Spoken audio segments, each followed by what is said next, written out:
v zaostali tekmi 34. kroga v angleški Premier Ligi nocoj na Stamford Bridgeu.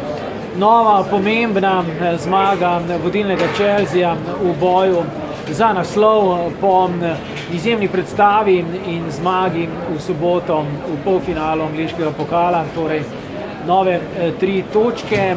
Predtem, kot vemo, je Chelsea izgubil na Old Traffordu, tako da je bilo še kako pomembno, da domači modri zberejo moči in udarijo tako, kot znajo. Southampton se je zelo pošteno, pričakovano seveda upiral. Zgodnje vodstvo Chelsea je pomenilo, da so domači kasneje rahlo zaspali.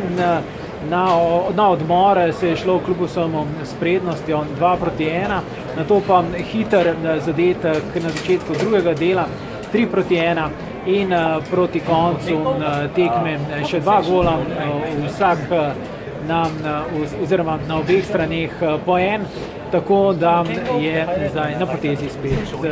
Če skrajšam, Tottenham nocoj na Stamford Bridgeu, pa Chelsea 4, Southampton 2.